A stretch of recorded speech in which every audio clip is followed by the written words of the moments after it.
En ese segundo proceso se nos ha expuesto esta metodología utilizada para establecer los criterios de reparaciones económicas, ¿no? Se habla de gravedad del abuso, impacto en la persona y otros criterios. ¿Podríamos entrar un poco al detalle de qué elementos constituyen cada uno de estos elementos, por favor? Sí, en esa primera visita del señor Elliot, tuvimos una reunión para de alguna manera establecer las coordenadas. Lo primero que nos preguntó es: ¿ustedes quieren realizar ese trabajo estrictamente en el marco legal, digamos? Entonces nos dijimos no, o sea, nuestro marco es un marco, ¿cómo se llama?, religioso, donde queremos poder reparar el daño que hemos cometido en la medida de nuestras posibilidades, en la medida de lo que sea justo y lo que se pueda, porque evidentemente pues daños como algunos de los que hemos asistido, como lo mencionó Sandro en algún momento, no se pueden borrar ni se pueden cuantificar, ¿no? Pero ayudar en esa integración, digamos, de la experiencia y en poder avanzar.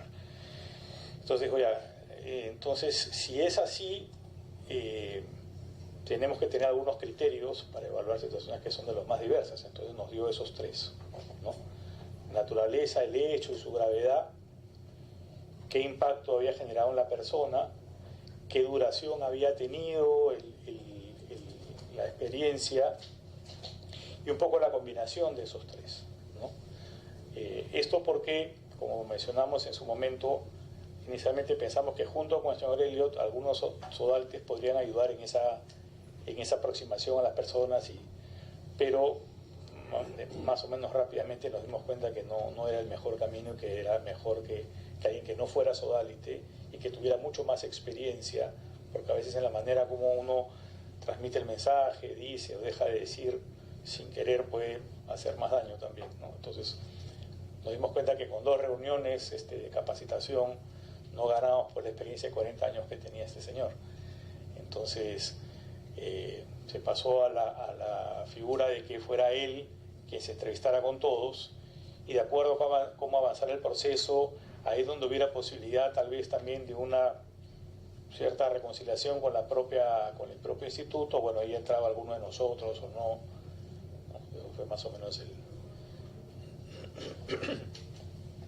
¿Este impacto de la persona a qué se refiere exactamente? ¿Es un impacto psicológico, físico, sí, proyecto de vida? ¿Qué es lo que entra dentro de ese criterio? De hecho, aquí nos confiamos de alguna manera en la evaluación del experto, que era el señor Ian Elliot, y él nos tomaba como ejemplo que en su larga experiencia habían personas que, si bien habían podido sufrir en términos duros abusos de una mayor gravedad, no necesariamente eso conllevaba un daño interior igual con otras personas que a veces habían sufrido menor daño.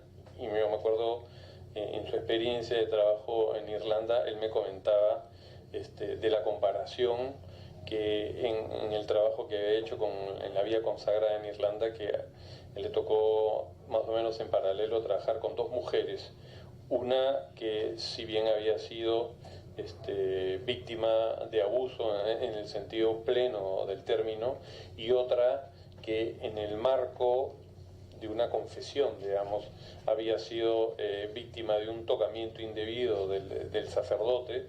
La segunda persona estaba mucho más afectada espiritual y psicológicamente.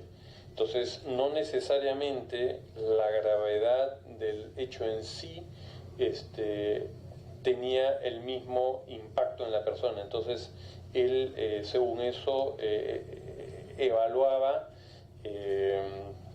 porque lo que buscaba era la sanación de la persona. De hecho, para él el tema económico, por más que él entendía que debía haber de algún tipo de reparación monetaria, él nos decía en muchos casos es un elemento tan distorsionante, digamos, que termina, digamos, afectando el mismo proceso de reconciliación, porque a veces se trata de ponerle un precio a la experiencia. Entonces, ¿cómo se le pone un precio a la experiencia? ¿Cómo evalúas eso? Entonces, hemos tenido la experiencia en muchos casos cuando se trata de poner un precio a la experiencia, a veces se termina retrocediendo, desgraciadamente, todo lo avanzado por lo complejo del mismo caso, ¿no? Y en el caso, por ejemplo, de la evaluación de este impacto en la persona, lo psicológico, que podría ser, digamos, un acto objetivamente menos duro, pero con consecuencias psicológicas más graves que en un caso que podría ser más duro.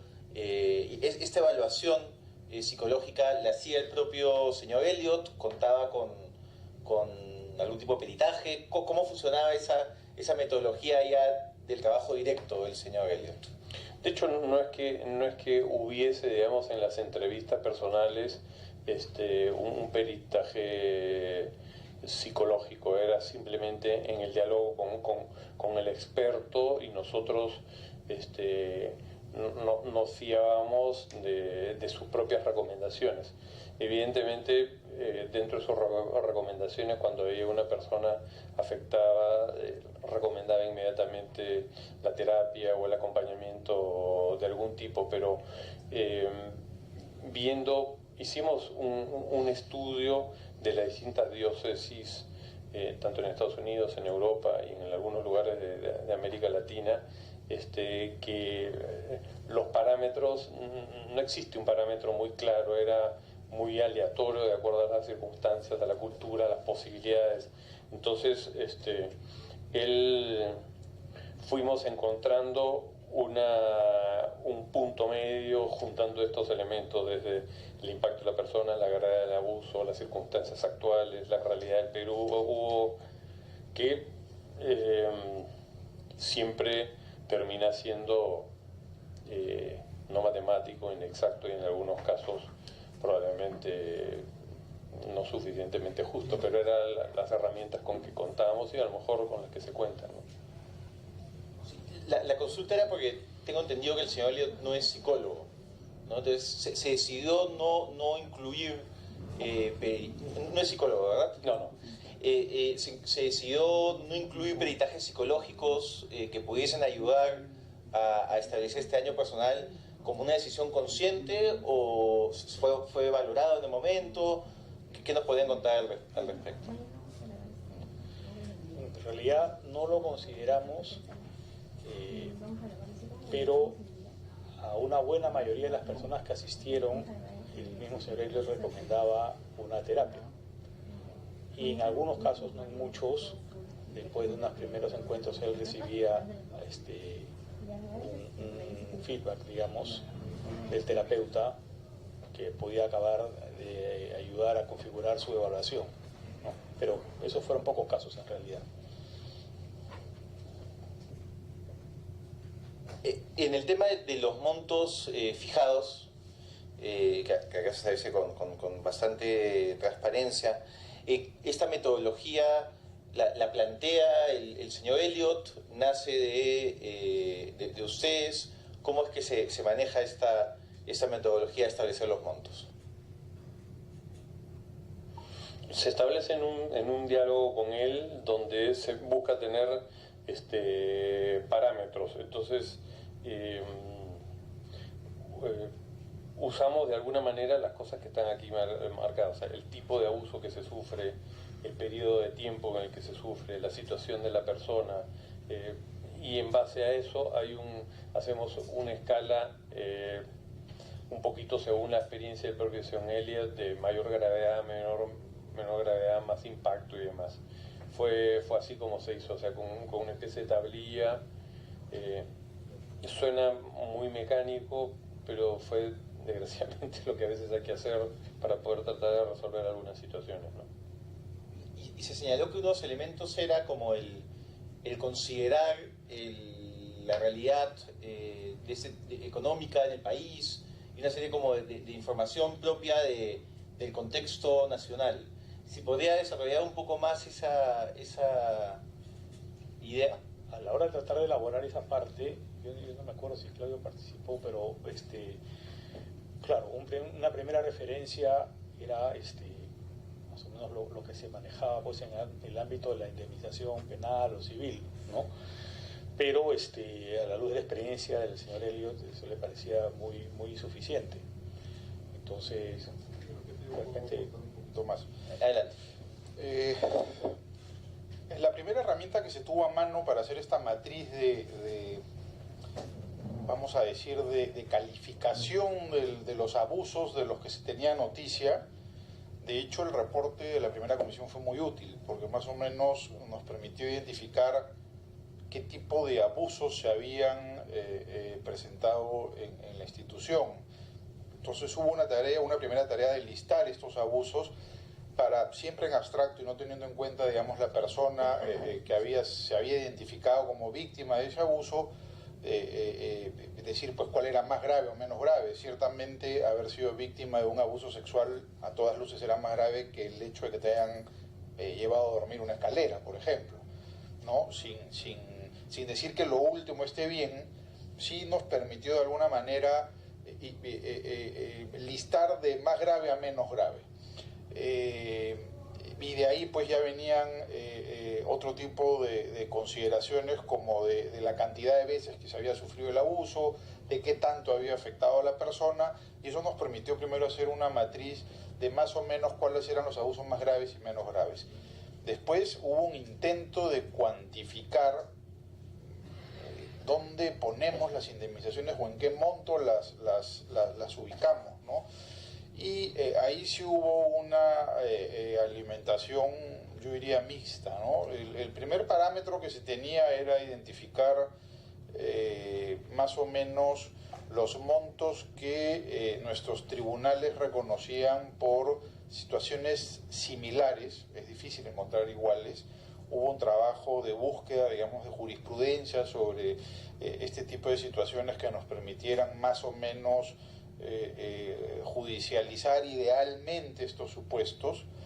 Después hubo también un esfuerzo de tratar de identificar pagos de indemnizaciones por supuestos similares en casos religiosos de otras realidades, para saber cómo se habían atendido estas situaciones en Estados Unidos, en Chile y en otros sitios donde se habían presentado estas cosas, y también un poco ver cómo se manejaban las indemnizaciones en alguna de estas realidades, para tratar de identificar qué diferencia había entre el fuero judicial, por ejemplo, de la realidad americana, con, vamos a decir, el fuero religioso de ese lugar en el que ya se había reparado cuestiones religiosas. Y a partir de eso, Ian Elliot, en base a su experiencia, más o menos nos presentó los parámetros dentro de esta matriz que debía reconocerse por cada uno de los supuestos. En la práctica, al final también fue un poco difícil encasillar cada situación, pero más o menos esa matriz nos permitía ubicar cada caso con cierto margen de error, dentro de esa matriz, para decir, bueno, a este caso más o menos le correspondería este monto indemnizatorio. Muchas veces los informes de Ian Elliot venían, de hecho, con alguna recomendación de algún monto que él fijaba en base a esta matriz que se había trabajado, ¿no? No ha sido sencillo. Yo creo que al final, como ha dicho Sandro, cuantificar estas experiencias puede resultar insuficiente, puede resultar cuestionable, pero digamos, algo había que hacer. O sea, la otra era decir no se puede, y cruzarse brazos. Pero bueno, eso fue lo que se hizo en su momento, ¿no? En un intento de tratar dentro de esta dificultad, de tratar de ser lo más equitativos posibles como principio, ¿no?